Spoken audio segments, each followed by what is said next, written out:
Hello friends, एक बार फिर से आप सभी का मेरे इस यूट्यूब चैनल मैथमेटिकल जर्नी पर बहुत बहुत स्वागत है। एनसीईआरटी क्लास 10th मैथमेटिक्स और नंबर 1, 2, 3, 4 और 5 सारे इंपॉर्टेंट क्वेश्चन है। उसके लिए एक बेसिक थ्योरम हम लोगों को देखना है और थ्योरम को मैं बहुत अच्छे से इसके पहले एक वीडियो अपलोड करके समझा चुका हूँ। तो अगर आप लोगों को थ्योरम को बहुत अच्छे से समझना है तो वीडियो को जरूर कंप्लीट कीजिएगा और सारी चीज़ें जो लिए इंपॉर्टेंट होगी उसको समझिएगा। स्टार्ट करते हैं हमारी क्लास और देखिएगा थ्योरम है यहाँ पर थेल्स थ्योरम। थेल्स थ्योरम के बारे में क्या कंडीशन है पहले हम इसको समझेंगे और देन एक्सरसाइज हमारा चैप्टर है। तो ट्राइंगल के जितने कॉन्सेप्ट होते हैं उन सारे कॉन्सेप्ट पर हम लोगों को क्वेश्चन को यहाँ पर सॉल्व करना पड़ेगा। सबसे पहले हम यहाँ पर थेल्स थ्योरम की जो इंस्ट्रक्शन देकर रखा हुआ है उसको समझते हैं। If a line is drawn parallel to one side of a triangle to intersect the other two side in distinct point the other two sides are divided in the same ratio. Hindi में समझिए, हिंदी में क्या है कि अगर कोई भी triangle हम लोगों ने बनाया है, एक कोई ट्राइंगल हम लोगों ने बनाया है, ये ट्राइंगल बनाया, ध्यान से देखिएगा। तो ये ट्राइंगल बनाकर हम लोगों ने अगर इस ट्राइंगल एबीसी पर एक साइड लिए, कोई भी एक साइड, तो एबीसी की कोई एक साइड ली हमने बीसी और इस साइड के पैरेलल अगर हम लोगों ने एक लाइन ड्रॉ की है, ये हम लोगों के लिए थेल्स थ्योरम है। हिंदी में थेल्स प्रमेय या बीपीटी बोलते हैं, जिसको बीपीटी बेसिक प्रोपोर्शनैलिटी थ्योरम, आधारभूत अनुपातिकता प्रमेय। तो इसकी थ्योरम के लिए जो प्रूफ करना है मैंने इसके पहले की क्लास में प्रूफ कर दिया है। आप सिर्फ समझिए कि थ्योरम क्या बोलती है और थ्योरम के हिसाब से जो क्वेश्चन हम लोग सॉल्व करने वाले एक्सरसाइज के उसको कैसे हम लोगों को सॉल्व करना है। तो ए बी सी अगर एक ट्राइंगल है, उसमें कोई भी एक साइड ले लीजिए, उसके पैरेलल अगर कोई लाइन बनाएंगे, इसके पैरेलल अगर हम लाइन बनाए और ये लाइन इन दोनों साइड को एक बिंदु डी, एक पॉइंट डी और एक ई पर इंटरसेक्ट करती है। याद रखिए क्या गिवन होगा इंस्ट्रक्शन में, डीई पैरेलल बीसी, मतलब कि ये पैरेलल होगी, दोनों लाइन पैरेलल होगी। पैरेलल मतलब समांतर, दो रेखाएं समांतर होती है यदि और केवल यदि दोनों को दोनों डायरेक्शन में कितने आगे बढ़ा दिया जाए, दोनों एक दूसरे को इंटरसेक्ट या प्रतिच्छेद नहीं करेगी। तो डी किसके पैरेलल है? बीसी के पैरेलल है। इस केस में अगर जब हम थेल्स थ्योरम के अकॉर्डिंग चेक करें तो जो साइड वाली दोनों भुजाएं, अदर टू साइड, एक ये वाली साइड है और एक ये वाली साइड है, ये सेम रेशियो में डिवाइड हो जाएगी। तो सेम रेशियो क्या हो जाएगा? AD upon DB is equal to AE upon EC. और इसी को हम दूसरे तरीके से भी लिख सकते हैं। दूसरा तरीका क्या होगा? दूसरा तरीका ये हो सकता है इसको लिखने का कि हम इसको क्या करें, ए बी अपॉन ये वाला ए बी पूरी साइड अपॉन आ जाएगा ए डी इक्वल ये हो जाएगा हमारे पास ए सी और ये आ जाएगा ए। तीसरा तरीका भी है इसको लिखने का, लेकिन आप बेसिक इतना समझिए कि थेल्स थ्योरम को पूरा प्रूफ करके हमको ये लाना है, पूरा प्रूफ करके ये लाना है। और थेल्स थ्योरम जो है उसका बेसिक इंस्ट्रक्शन क्या बोलता है कि यदि किसी त्रिभुज में कोई एक भुजा के समांतर कोई सरल रेखा खींची जाए तो वो अन्य दो भुजाओं को समान अनुपात में विभाजित करेगी, अन्य दो भुजाओं को समान अनुपात में विभाजित करेगी, सेम रेशियो में डिवाइड करेगी। तो ये मैंने सेम रेशियो का केसेस आप लोगों को बता दिए। और याद रखिए इसी के बेस पर पूरी एक्सरसाइज को देखते और क्लास को यहां से और आगे बढ़ाते। देखिए भाई एक्सरसाइज क्या देकर रखा हुआ है, एक्सरसाइज हमारे पास देकर रखी हुई है, इसको चेक कीजिए। ये एक्सरसाइज के क्वेश्चंस है 6.2 के एक्सरसाइज के क्वेश्चंस है हमारे पास ये। और 6.1 में बेसिक सिर्फ 6.1 में सिर्फ उसके अंदर ब्लैंक्स भर देकर रखे हुए और 6.2 के लिए यहां पर हमारे पास क्वेश्चन है। तो देखिए 6.2 के जो क्वेश्चन है हमारे पास, इसको समझिएगा, ये क्वेश्चन देकर रखे हुए और ये क्वेश्चन में दिया हुआ है, इसके हिसाब से हमको क्वेश्चन को सॉल्व करना है। अब देखिए कि पहला क्वेश्चन क्या बोल रहा है। पहला क्वेश्चन यहां पर हम लोगों को इसकी वैल्यू निकालना है, ईसी की वैल्यू निकालना है, ईसी की वैल्यू निकालना है। तो यहां पर जो जो दिया हुआ है मैं लिख देता हूं, गिवन दैट क्या गिवन है हमको, यहां पर ये देकर रखा हुआ है डीई पैरेलल बीसी, ये क्वेश्चन में देकर रखा हुआ है। जो क्वेश्चन में देकर रखा होगा उसको आप लोगों को अच्छे से लिखना है और बाकी थ्योरम के हिसाब से आपको क्वेश्चन को सॉल्व करना है। तो ये देकर रखा हुआ है हम लोगों को डीई पैरेलल बीसी, और जो डायग्राम दिया हुआ है उसमें देकर रखा हुआ है एडी इक्वल 1.5 सेंटीमीटर। दूसरा डायग्राम में डीबी जो देकर रखा हुआ है ये देकर रखा है 3 सेंटीमीटर, एई जो देकर रखा हुआ है 1 सेंटीमीटर।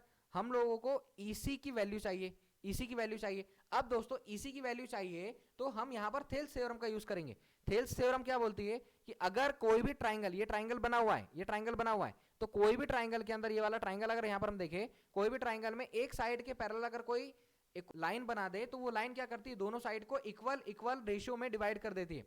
तो यहां पर हम लोग क्या लिखने वाले, यहां पर हम लोग लिखेंगे जो दिया हुआ है हम लोगों को डीई पैरेलल बीसी। अब जब डीई पैरेलल बीसी देकर रखा हुआ है इस ट्राइंगल में, तो यहां पर हम लोग थेल्स थ्योरम का यूज करेंगे। डायरेक्ट हम लोग लिख सकते by Thales theorem, by Thales theorem मतलब थेल्स प्रमेय से। तो थेल्स प्रमेय से या थेल्स थ्योरम से क्या हो जाएगा हमारे पास, AD upon DB is equal to AE upon EC, और यहां से हम EC की वैल्यू निकाल लेंगे। थेल्स थ्योरम के अकॉर्डिंग हम यहां पर सारी चीजें लिख लेंगे।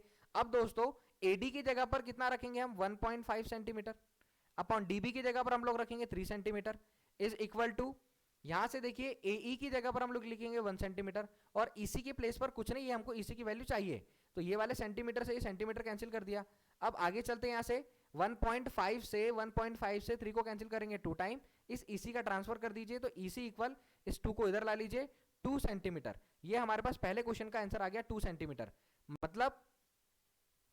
मतलब जो फर्स्ट क्वेश्चन है जिसमें हमको EC की वैल्यू चाहिए थी, EC की वैल्यू चाहिए थी, ये आ गई हमारे पास, ये आ गई हमारे पास 2 सेंटीमीटर। लेकिन हम लोगों ने इसको लाया कैसे, by Thales theorem. Thales theorem पता होना चाहिए कि थेल्स थ्योरम में क्या केसेस लगे हुए हैं। तो थेल्स थ्योरम को अगर बहुत अच्छे से देखना है तो आप वीडियो चेक कीजिएगा, और बाकी मैंने यहाँ पर पढ़ के आप लोगों को बताया है, समझाया है, उसके बेसिक कॉन्सेप्ट बताए, तो वहां से आप लोग उन कॉन्सेप्ट को कंप्लीट कीजिएगा। आगे चलते इसका सेकंड क्वेश्चन सॉल्व करते। सेकंड क्वेश्चन ये देकर रखा हुआ है सेकंड क्वेश्चन। तो सेकंड क्वेश्चन की बात करते, इतना आप लोग इसको अच्छे से लिख लीजिए। ये फर्स्ट क्वेश्चन है, ऐसे ही आप लोगों को एग्जाम में लिखना है और इंपॉर्टेंट क्वेश्चन है, इसलिए सारे क्वेश्चन को ध्यान से देखिएगा। तो सेकंड क्वेश्चन देखिए, यहां से सेकंड क्वेश्चन जो जो दिया हुआ है सब कुछ लिखना है। गिवन दैट सेकंड क्वेश्चन में देकर रखा हुआ है AD ये वाला DE पैरेलल BC, और पहले वाले में EC फाइंड करना है, दूसरे वाले में AD फाइंड करना है। तो देकर तो यही रखा है फिगर में DE पैरेलल BC, और क्या देकर रखा है AD, ये हमको फाइंड करना है, AD निकालना है। इसके बाद DB देकर रखा हुआ है 7.2 सेंटीमीटर, AE देकर रखा हुआ है क्वेश्चन में 1.8 सेंटीमीटर, और EC देकर रखा हुआ है, EC चेक कीजिए, ये देकर रखा हुआ है 5.4 सेंटीमीटर, EC 5.4 सेंटीमीटर। अब दोस्तों यहां पर देखिए ये कंडीशन है, जो उसने बोला है उसको आप लिखिए। ये बोला DE पैरेलल BC। अब मैंने आपको थेल्स थ्योरम बताइए कि अगर DE पैरेलल BC बोला हुआ है, DE पैरेलल BC गिवन है क्वेश्चन में, तो डेफिनेटली यहां पर हम लिखेंगे by Thales theorem. By Thales theorem मतलब थेल्स प्रमेय से क्या हो जाएगा, AD upon DB is equals to AE upon EC। Value किसकी चाहिए, यहां से इस क्वेश्चन में हमको वैल्यू चाहिए AD की, तो सारी वैल्यूज यहां पर रख देंगे। यहां पर AD की जगह पर हम कुछ नहीं रखेंगे, अपॉन DB की वैल्यू देकर रखा है 7.2 सेंटीमीटर, इक्वल AE की जगह पर 1.8 सेंटीमीटर देकर रखा हुआ है, अपॉन EC की जगह पर 5.4 सेंटीमीटर देकर रखा हुआ है। चेक कीजिए, इसको सॉल्व कीजिए, ये वाले सेंटीमीटर से सेंटीमीटर कैंसिल। अब देखिए AD और 7.2 को ट्रांसफर कर दीजिए, तो AD equal 7.2 centimetre into 1.8 upon 5.4, 5.4 है दोस्तों, यहां पर सॉल्व करते आना चाहिए। सॉल्व करने का मीनिंग 1.8 है, मतलब डेसिमल वाले नंबर है, 5.4 है डेसिमल वाले नंबर है। इसको आप लोग कैसे सॉल्व करोगे ये आपके ऊपर डिपेंड करता है, मैं भी डायरेक्ट बता दे रहा हूं। देखिए 18 तिया 54 होता है, 18 तिया 54, ठीक है। 18 3 54, तो ये 3 टाइम, और 3 से इसको कैंसिल कर देंगे, मतलब 24 तिया 72 होता है, तो 3 से इस 7.2 को 2.4 टाइम कैंसिल कर देंगे, तो लग जाएगा 2.4 सेंटीमीटर। वैल्यू आ गई 2.4 सेंटीमीटर। ये है इसका आंसर। ध्यान से समझिए क्या किया है हम लोगों ने और कैसे क्वेश्चन को अच्छे से सॉल्व किया। तो ये क्वेश्चन नंबर हमारा, क्वेश्चन नंबर फर्स्ट और सेकंड दोनों कंप्लीट कर लिए। क्वेश्चन नंबर सेकंड का मैं एक क्वेश्चन कंप्लीट करता हूँ और बाकी के क्वेश्चन को आप लोगों के लिए छोड़ता हूँ और आप लोग उसको सॉल्व कीजिएगा।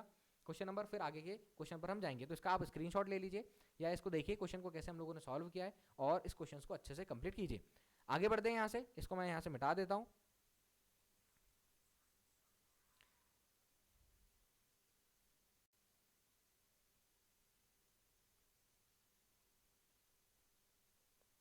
अगला क्वेश्चन देखिएगा यहाँ से, क्वेश्चन क्या बोल रहा है और क्वेश्चन को हमको सॉल्व कैसे करना है। क्वेश्चन सेकंड, बुक आप लोगों के पास होनी चाहिए, बुक से समझिएगा, एक एक चीजों को क्वेश्चन को मैं यहाँ पर लिखकर बता दूंगा ताकि आप लोग बुक को अच्छे से देखकर समझ पाओ कि हम लोग क्वेश्चन को कैसे सॉल्व कर रहे हैं। ये क्वेश्चन नंबर सेकंड है। क्वेश्चन नंबर सेकंड क्या दे रहा है, क्वेश्चन नंबर सेकंड बोल रहा है E and F are points on the sides PQ and PR respectively of triangle PQR. For each of the following cases state whether EF parallel QR। हमको EF और QR को parallel बनाना है। अब हम EF और QR को parallel कैसे बनाते हैं, यहाँ से चेक कीजिएगा। EF और QR को पैरेलल कैसे बनाना है, इसके लिए हम लोगों को इस पर एक डायग्राम बनाना है। डायग्राम देखिए, डायग्राम कैसे होगा हमारा, यहाँ से पहले इसके लिए डायग्राम बनाएंगे और डायग्राम से ही हम क्वेश्चन को सॉल्व करेंगे। जो बोला है उसके हिसाब से चेक कीजिएगा। उसने बोला है एक ट्राइंगल PQR है, तो ट्राइंगल बना लीजिए। ये ट्राइंगल बनाया हमने, ये ट्राइंगल PQR। और इसके बाद क्लियर बोल रहा है कि E और F जो है PQ और PR पर है, तो E ये यहां पर है और F इस पर है। हम दोनों, इन दोनों को मिला देते हैं हम, तो ये क्या हो जाएगा, E और F, हमने दोनों को मिला दिया। अब देखिए वो बोल रहा है कि EF और QR प्रूफ करना है कि पैरेलल है या नहीं। तो प्रूफ करना है या शो करना है, तो यहां पर हम लिख देते हैं प्रूव दैट। क्या प्रूफ करना है, हम लोगों को EF और QR को प्रूफ करना है। EF और QR को पैरेलल प्रूफ करना है। पैरेलल मतलब समांतर। हमारे पास एक तो थेल्स थ्योरम है और एक इसका विलोम है। मतलब कि किसी चीज को हम दो तरीके से बोल सकते हैं। एक पहला तरीका कि 3 बड़ा है 2 से, और या दूसरा तरीका है 2 छोटा है 3 से। अब देखिए थेल्स थ्योरम का व्युत्क्रम क्या होता है, उल्टा क्या होता है, इनवर्स ऑफ थेल्स थ्योरम। हमने देखा थेल्स थ्योरम के लिए कि अगर ये वाली साइड इसके पैरेलल है तो ये जो साइड्स है सेम रेशियो में डिवाइड हो जाएगी, पहला केस। दूसरा केस कि अगर ये सेम रेशियो में होगी साइड, ये जो साइड्स है ये सेम रेशियो में होगी, समान अनुपात में होगी, तो डेफिनेटली ये वाली लाइन जो होगी इसके पैरेलल होगी। उल्टा केस सेम, तो उल्टे केस के लिए हमको यहाँ पर देखना है। और जो जो देकर रखा है इसको अच्छे से लिख लेते हैं। क्या देकर रखा है, यहाँ पर देकर रखा है PE 3.9 सेंटीमीटर। दूसरा EQ देकर रखा हुआ है, तो EQ देकर रखा है हमारे पास 3 सेंटीमीटर। PF देकर रखा हुआ है, PF देकर रखा है 3.6 सेंटीमीटर। और FR देकर रखा हुआ है, FR देकर रखा हुआ है 2.4 सेंटीमीटर। अब दोस्तों हम लोगों को क्या करना है, यहां से इसको इक्वल रेशियो में बनाना। इक्वल रेशियो का मीनिंग मैं यहां पर डायरेक्ट लिख देता हूं, PE upon EQ is equals to, diagram बना हुआ है, डायग्राम को चेक करना है। PE अपॉन EQ इक्वल आना चाहिए PF अपॉन FR। अगर ये रेशियो इक्वल आता है तो हम लोग बोलेंगे कि ये इसके पैरेलल है, और इक्वल नहीं आता है तो वो उसके पैरेलल नहीं है। तो PE upon EQ is equals to PF upon FR। सारी वैल्यू पुट कीजिए। सारी वैल्यू पुट करने के बाद इसको सॉल्व करना है। तो सारी वैल्यू में PE की वैल्यू है 3.9, यहां पर 3.9 सेंटीमीटर। EQ की वैल्यू है 3 सेंटीमीटर इज इक्वल्स टू, ये हो जाएगा 3.6 सेंटीमीटर अपॉन 2.4 सेंटीमीटर। ज्यादा दिक्कत होगी तो डेसिमल को हटा लीजिएगा और सॉल्व कीजिएगा। अब अगर PE upon EQ equal PF upon FR, दोनों के रेशियो इक्वल आते हैं, रेशियो अगर इक्वल आते हैं तो हम लोग बोलेंगे कि जो दो लाइंस है वो पैरेलल है, दोनों रेखाएं कैसी है, समांतर है। अब चेक कीजिए 3.9, इसको सॉल्व करना है हम लोगों को, तो कैंसिल कर लीजिए, 3 से इसको कैंसिल कर लीजिए या डेसिमल हटा लीजिए। 39 अपॉन 3, ऊपर वाले नंबर का डेसिमल हटाते तो डेसिमल का लगाया नीचे 1, और 1 के बाद एक डिजिट है मतलब 10। ये हो जाएगा 36 अपॉन 24। ये सेंटीमीटर से सेंटीमीटर कैंसिल, यहाँ से सेंटीमीटर से सेंटीमीटर कैंसिल। नीचे वाले नंबर का डेसिमल हटाया तो ऊपर 10 से मल्टीप्लाई कर दिया, ऊपर वाले नंबर का डेसिमल हटाया तो नीचे 10 से मल्टीप्लाई कर दिया, इससे इसको कैंसिल कर दिया। 12 से कैंसिल किया इसको 3 टाइम, और 12 से इसको कैंसिल किया 2 टाइम। अब देखिए ये 3 से इस 39 को कैंसिल किया 13 टाइम, क्या बचा हमारे पास 13 अपॉन 10, और यहां पर बचा हमारे पास इक्वल 3 अपॉन 2। और कुछ कैंसिल हो रहा है तो कैंसिल कर दीजिए। और कुछ कैंसिल का मतलब यहां से चेक कीजिए कि ये 2 से इसको कैंसिल कर देंगे हम 5 टाइम, 13 अपॉन 5 इक्वल क्या बचा 3, और 13 इक्वल ये हो जाएगा 15। अब बताइए क्या 13 15 के बराबर है? यहां पर 13 इज नॉट इक्वल 15, 13 जो है 15 के बराबर नहीं है। 13 जो है 15 के बराबर नहीं है, तो हम लोग बोल सकते हैं यहां पर जब 13 15 के बराबर नहीं है तो EF जो है वो पैरेलल नहीं है QR के। EF is not parallel to QR। EF जो है QR के पैरेलल नहीं है। EF is not parallel to QR। EF parallel नहीं है QR के। EF QR के समांतर नहीं है। तो ये मैंने जो कॉन्सेप्ट आप लोगों को बताया है, इस कॉन्सेप्ट को आप लोग अच्छे से देखिएगा और समझिएगा कि क्या कॉन्सेप्ट है, कैसे हम लोगों को इसको देखना है और बेसिक इसकी चीजें क्या है। तो ये क्वेश्चन नंबर 6.2 का क्वेश्चन नंबर सेकंड है, और सेकंड का फर्स्ट क्वेश्चन मैंने आप लोगों को बता दिया। ऐसे आप लोगों को सेकंड क्वेश्चन सॉल्व करना है, उसी का थर्ड क्वेश्चन सॉल्व करना है। तो ये दोनों क्वेश्चन आप लोग सॉल्व कीजिएगा। फिर भी कोई डाउट होगा तो कमेंट करके जरूर बताइएगा, मैं उसको फिर से अच्छे से और अच्छे से सॉल्व कर दूंगा। तो ये क्वेश्चन नंबर सेकंड है, EF पैरेलल नहीं है QR के पहले क्वेश्चन में। दूसरे क्वेश्चन को भी ऐसे ही सॉल्व करना है और चेक करना है कि क्या कंडीशन बनती है। इसको मिटाता हूं मैं। अगला क्वेश्चन देखते हैं यहाँ से। अगला क्वेश्चन मतलब important question, most important question, question number third. तो ये क्वेश्चन नंबर हमारा सेकंड का फर्स्ट था। Question number third most important है इस साल के एग्जाम के हिसाब से, तो क्वेश्चन को जरूर अच्छे से चेक कीजिएगा।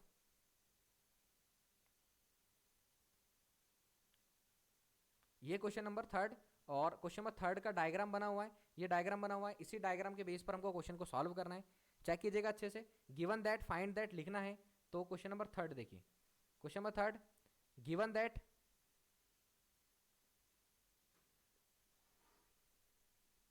दैट कि क्या गिवन है हमको, डायग्राम में देकर रखा हुआ है, डायग्राम में देकर रखा हुआ है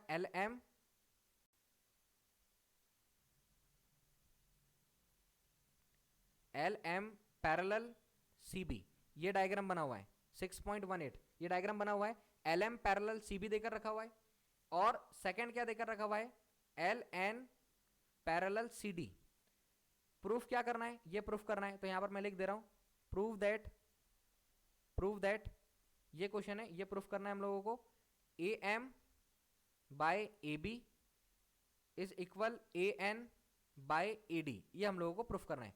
अब दोस्तों ये डायग्राम है, प्रूफ कैसे करेंगे ध्यान से देखिए। जो जो दिया हुआ है ना, वहां से डायग्राम को अच्छे से बाहर कर लीजिए, बाहर कर लीजिए मतलब उसको अलग से बना लीजिए।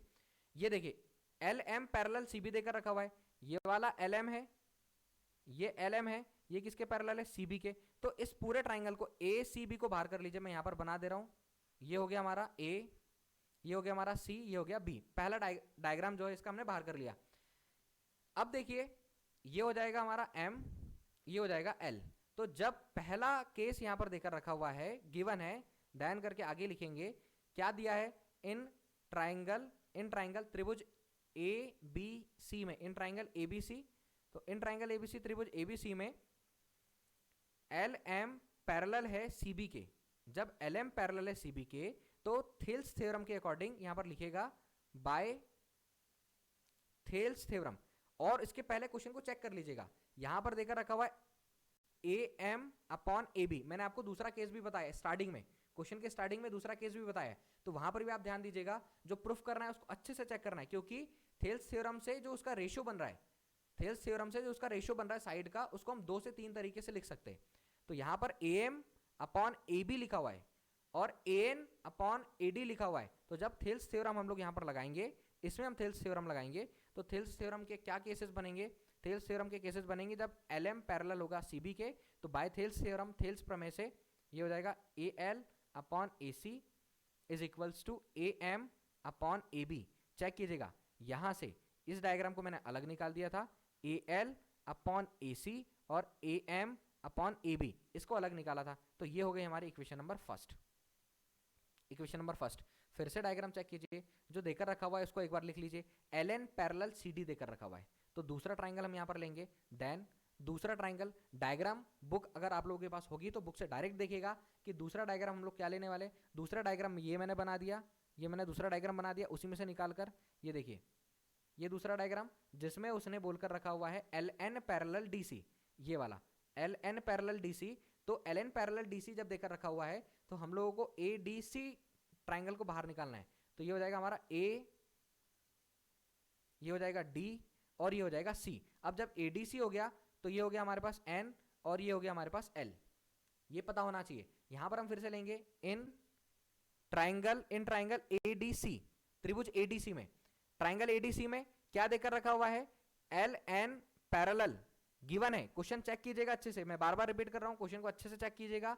LN पैरेलल CD ये दिया हुआ है, LN पैरेलल CD। जब LN पैरेलल CD देकर रखा हुआ है तो यहां पर लिखेंगे हम by Thales theorem. By Thales theorem मतलब कि थेल्स प्रमेय से, थेल्स प्रमेय से क्या होता है थेल्स थ्योरम, थेल्स थ्योरम होगा AN by AD is equals to AL by AC। Equation number second, दोनों इक्वेशन बना दी मैंने। कोई डाउट होगा तो एक छोटा सा कमेंट करके जरूर बताइएगा, मैं चीज़ों को और अच्छे से यहाँ पर बताने की कोशिश करूंगा। लेकिन अगर कोई डाउट होगा तो आप लोगों को कमेंट करना पड़ेगा, कोई डाउट होगा तो समझाने की मैं पूरी कोशिश करूंगा। इसलिए अच्छे से रीड कीजिएगा, समझिएगा, इंपॉर्टेंट क्वेश्चन है हमारे, एक्सरसाइज हमारी इंपॉर्टेंट है। अब देखिए फर्स्ट जो इक्वेशन हम लोगों ने बनाई है उस फर्स्ट इक्वेशन को देखिए। फर्स्ट इक्वेशन जो हम लोगों ने बनाई है ये क्या है? फर्स्ट इक्वेशन है हमारे पास A L upon A C equal A M upon A B और A L upon A C equal A N upon A D. तो ये क्या हो जाएगा यहां से?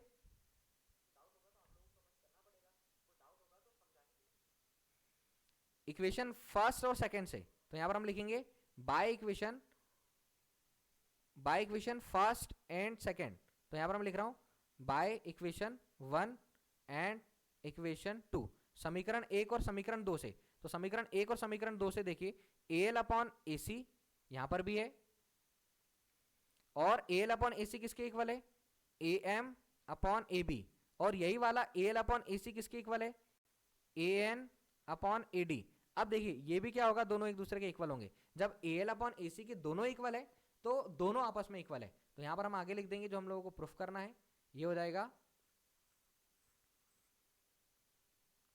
जाएगा A N by A D is equal to A M by A B. और यही हम लोगों को प्रूफ करना है, यही प्रूफ करना है। चेक कीजिए A M upon A B equal A N by A D, A N by A D. तो यही इसका आंसर है, यही इसका आंसर है जो हम लोगों को क्वेश्चन में प्रूफ करना है। तो दोस्तों ये क्वेश्चन नंबर हमारा 3 है और क्वेश्चन नंबर 3 को अच्छे से सॉल्व कीजिएगा, अच्छे से चेक कीजिएगा और कोई डाउट होगा तो कमेंट करके जरूर बताइएगा। तो दोस्तों क्वेश्चन नंबर 3 है, ऐसे ही सॉल्व करना है और ऐसे एग्जाम में लिखना है। कॉन्सेप्ट आप लोगों को समझ में आना चाहिए कि क्या कॉन्सेप्ट है, बिना कॉन्सेप्ट के क्वेश्चन सॉल्व नहीं होगा। इसलिए कॉन्सेप्ट पर बहुत अच्छे से ध्यान दीजिएगा कि क्वेश्चन में क्या पूछना चाह रहा है, बेसिक कॉन्सेप्ट क्या है, थेल्स थ्योरम क्या है, थेल्स थ्योरम से कॉन्सेप्ट को हम कैसे क्लियर कर सकते हैं और बाकी सारी चीजें। तो ये क्वेश्चन नंबर हमारा 3 था। क्वेश्चन नंबर 4 देखते हैं। ये क्वेश्चन नंबर 4 देकर रखा हुआ है, क्वेश्चन नंबर 4। तो मैं इसको मिटा रहा हूँ, बुक आप लोगों के पास होनी चाहिए, बुक से क्वेश्चन आप लोग चेक कीजिएगा। ये बुक मैंने रखी हुई है, बुक से ही क्वेश्चन को चेक करके लिखना हुआ है। क्वेश्चन 4 देखो क्या देकर रखा है, ये डायग्राम बनाकर रखा हुआ है क्वेश्चन 4 में। और बोल रहा है DE parallel AC, DE parallel AC, ये वाला डीई किसके पैरेलल है? एसी के। और डीएफ पैरेलल एई और प्रूफ करना है। तो यहां पर गिवन है हमारे पास, गिवन दैट, दोनों डायग्राम को मैं अलग निकालकर अलग से समझाऊंगा। गिवन दैट क्या गिवन है? डीई पैरेलल एसी और डीएफ पैरेलल एई, ये गिवन है।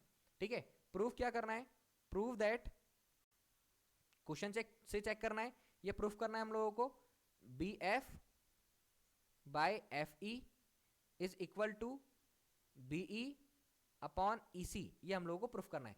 अब देखिए दोस्तों, DE parallel AC, DE parallel AC, तो जहां डीई पैरेलल एसी है उस डायग्राम को ही बाहर कर दीजिए। उस डायग्राम को बाहर करने का मतलब अलग से बनाइए, ये आप लोगों को तभी समझ में आएगा। अलग से जब हम लोग बनाएंगे तो ये हो जाएगा हमारा, ये डीई ट्राइंगल बनाइएगा अच्छे से, डीई, और ये हो जाएगा हमारा एसी और ये हो जाएगा हमारा बी। अब हम पहला ट्राइंगल लेंगे, इसको आप लोग अच्छे से लिखिएगा, इन ट्राइंगल, कौन सा triangle? In triangle B A C, B A C जो देकर रखा हुआ है, डीई पैरेलल एसी देकर रखा हुआ है। तो थेल्स थ्योरम क्या बोलती है? By Thales, Thales theorem, by Thales theorem मतलब कि थेल्स प्रमेय से। अब क्या चाहिए उसको एक बार देख लीजिएगा, बीई अपॉन ईसी हमारे जो प्रूफ करना है उसमें बीई अपॉन ईसी है। तो हम लोग यहाँ क्या लिख सकते हैं थेल्स थ्योरम में? अगर थेल्स थ्योरम क्या है कि किसी त्रिभुज में, किसी ट्राइंगल में एक साइड के पैरेलल अगर कोई सरल रेखा या कोई लाइन बनाई जाए तो वो वाली लाइन दोनों भुजाओं को समान अनुपात में विभाजित करती है। तो ये हो जाएगा हमारे पास BE upon EC is equals to BD upon DA, equation number 1। ये हो गया इक्वेशन नंबर 1। सेकंड इक्वेशन बनाना है, तो सेकंड इक्वेशन बनाने के लिए हम यहाँ पर दूसरा ट्राइंगल बना लेंगे। सेकंड इक्वेशन बनाने के लिए दूसरा ट्राइंगल, बुक से ट्राइंगल को चेक कीजिएगा कि कौन से ट्राइंगल पर मैं बात कर रहा हूँ। तो दूसरा ट्राइंगल जब हम लोग यहाँ पर बनाएंगे तो ट्राइंगल देखिए उसने देकर क्या रखा हुआ है, देकर रखा हुआ है डीएफ पैरेलल एई, ये देकर रखा हुआ है। तो जो भी इस आकृति में यहां पर डीएफ पैरेलल एई होगा उसको बाहर कर लीजिए। ये हो गया हमारा बी, ये हो गया एफ और ये हो गया ई। यहां से ये हो गया डी और डी के बाद ऊपर देकर रखा हुआ है, ये डी है और ऊपर देकर रखा हुआ है ए। अब देखिए कौन सा ट्राइंगल है? ट्राइंगल बी ई ए।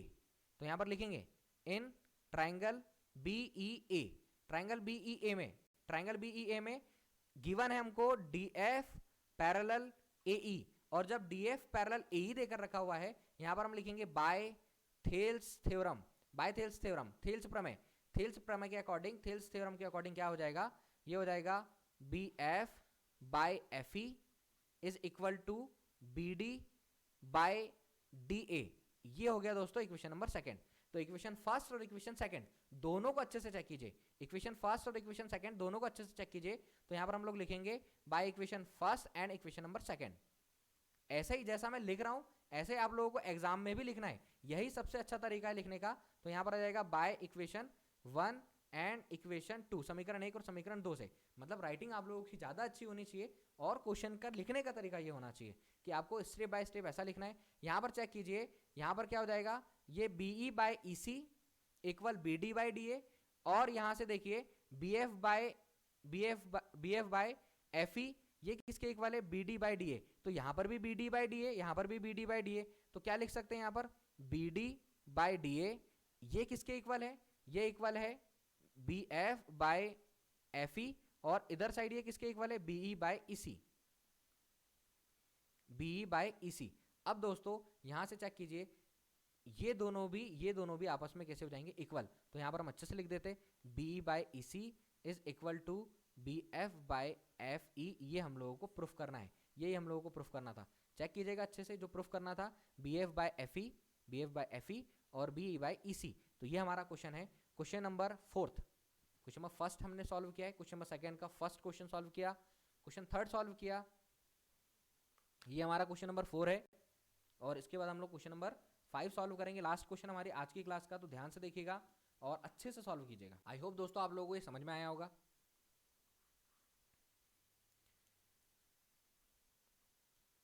इसको मैं मिटाता हूं। नेक्स्ट क्वेश्चन देखिए, लास्ट क्वेश्चन आज की हमारी क्लास का, इसको अच्छे से लिखिएगा। जैसे हम लोगों ने यहाँ पर सॉल्व किया है वैसा ही आप लोगों को सॉल्व करना है। तो नेक्स्ट क्वेश्चन यहाँ से देखते हैं। नेक्स्ट क्वेश्चन, क्वेश्चन नंबर 5, इसका डायग्राम यहाँ पर दिया हुआ है। तो डायग्राम के हिसाब से ही आप लोगों को यहाँ पर सारी चीजें अच्छे से देखनी है। देखिए क्वेश्चन नंबर 5, ये डायग्राम बना हुआ है। Question 5 given that, question number 5 में क्या गिवन है, गिवन है DE parallel O Q, second D F parallel O R, और शो करना है, शो करना है मतलब दर्शाना है। तो शो दैट,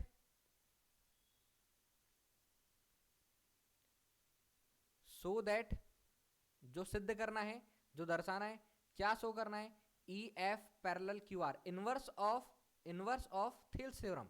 याद रखिएगा थेल्स थ्योरम का विलोम, ये हम लोगों को यहाँ पर E F parallel Q R proof करना है, E F parallel Q R proof करना है। अब देखिए जो जो दिया हुआ है ना वो वाले ट्राइंगल हम बाहर कर लेते हैं। उसने पहले बोला है डीई पैरेलल ओ क्यू, तो डीई पैरेलल ओ क्यू के लिए कौन सा ट्राइंगल बन रहा है, जो डायग्राम में बना हुआ है वहां से आप लोग एक ट्राइंगल बाहर कर लीजिएगा। जो डायग्राम बना हुआ है वहां से एक ट्राइंगल बाहर कर लीजिएगा। तो ट्राइंगल कौन सा बाहर आएगा, ये है हमारे पास ये वाला हमारा पॉइंट ओ, ये है पॉइंट पी, और ये है हमारे पास ई और डी, ये है ई और डी, ई डी, और ये वाला जो पॉइंट है ये है क्यू। तो यहां पर लिखिए in triangle P Q O, in triangle P Q O, त्रिभुज पी क्यू ओ में क्या देकर रखा हुआ है, ईडी या डीई पैरेलल ओ क्यू। जब ईडी और पैरेलल ओ क्यू देकर रखा है तो यहां पर हम लिखेंगे by Thales theorem, by Thales theorem मतलब थेल्स प्रमेय से। थेल्स प्रमेय से क्या आ जाएगा, थेल्स प्रमेय से आ जाएगा PE upon E Q is equal to PD upon DO. ये थेल्स थ्योरम से आ गया इक्वेशन नंबर 1। सेकेंड कॉन्सेप्ट के लिए मैं यहां पर दूसरा ट्राइंगल फिर से बाहर कर रहा हूं। यहां पर देकर रखा है DF parallel O R, DF parallel O R. तो डीएफ पैरेलल ओ आर कौन सा है, ये हमारे पास डीएफ है और ये है ओ आर। तो ये वाला ट्राइंगल बाहर कर लीजिए, ये ट्राइंगल ऐसा बाहर हो जाएगा, ऐसा। तो ये है हमारे पास P, ये है O, यहां पर देखिए ये है हमारे पास D और ये है F, और ये वाला पॉइंट है R। तो ट्राइंगल देखिए POR, यहां पर लिखिए in triangle POR। Triangle POR में क्या देकर रखा हुआ है, DF parallel OR, DF parallel OR। जब DF पैरेलल OR देकर रखा हुआ है तो क्लियर यहां पर लिखिए by Thales theorem, by Thales theorem, Thales प्रमेय से। थेल्स प्रमेय से क्या होता है, बाय थेल्स थ्योरम तो ये हो जाएगा हमारे पास by Thales theorem P D upon D O is equals to P F upon F R. ये इक्वेशन नंबर सेकेंड। अब इक्वेशन 1 और इक्वेशन सेकेंड को अच्छे से चेक कीजिए, फिर मैं आगे के केसेस आप लोगों को बताता हूं। यहां पर लिखिएगा बाय इक्वेशन 1 एंड इक्वेशन 2, समीकरण 1 और समीकरण 2 से। तो ये वाली इक्वेशन और ये वाली equation P upon E Q और P D upon D O. तो यहां पर P D upon D O है, यहां पर P D upon D O है, यहां पर भी P D upon D O है। ये दोनों आपस में इक्वल है, तो definitely PE upon E Q is equals to P D upon D O. ये इक्वल हो जाएंगे। पी डी अपॉन डी ओ, sorry P D upon D O नहीं लगेगा, हमको लगेगा P F upon F R, P F upon F R. अब दोस्तों equation से ये जो हम लोगों ने प्रूफ किया है, इससे चेक कीजिए डायग्राम में, इससे चेक कीजिए डायग्राम में। इस डायग्राम में हम लोगों ने लेकर आया है, यहां पर हम लोगों ने क्वेश्चन में सॉल्व किया है PE upon E Q, PE upon E Q is equal to, PE upon E Q is equals to हम लोगों ने प्रूफ किया है P F upon F R, P F upon F R. ये हम लोगों ने प्रूफ किया है। इसको इस डायग्राम में ढूंढिए, इसको इस डायग्राम में देखिए। तो इसको जब हम इस डायग्राम में देखेंगे, ये वाले डायग्राम में हम देखेंगे, तो हम लोगों को मिलेगा पीई अपॉन ई क्यू, ये वाला, ये पी, ये E upon E Q is equal to किसके इक्वल है, ये है P F upon F R. और यही तो थेल्स थ्योरम है। जब ऐसा दिया होगा तो डेफिनेटली, जब ऐसा दिया होगा तो थेल्स थ्योरम का इनवर्स जो आएगा हमारा, थेल्स थ्योरम का इनवर्स, उसके अंदर ई एफ ये वाली साइड जो होगी ये क्यू आर के पैरेलल होगी। तो यहां पर हम लोग क्या लिखेंगे, यहां पर हम लोग लिखेंगे बाय थेल्स थ्योरम, यहां पर हम लिखेंगे इसके बाद by inverse of Thales theorem, by inverse of Thales theorem, मतलब कि थेल्स प्रमेय के विलोम से, थेल्स प्रमेय के विलोम से क्या हो जाएगा, E F parallel Q R, E F parallel Q R. यही हम लोगों को प्रूफ करना था, E F parallel Q R, और यही हम लोगों को प्रूफ करना था। आई थिंक दोस्तों ये आप लोगों को समझ में आया। क्वेश्चन नंबर 5 था, question number first, question number second का फर्स्ट किया है, सेकंड थर्ड आप लोगों को सॉल्व करना है अच्छे से। थर्ड फोर्थ और फिफ्थ क्वेश्चन यहाँ पर हम लोगों ने सॉल्व किया है।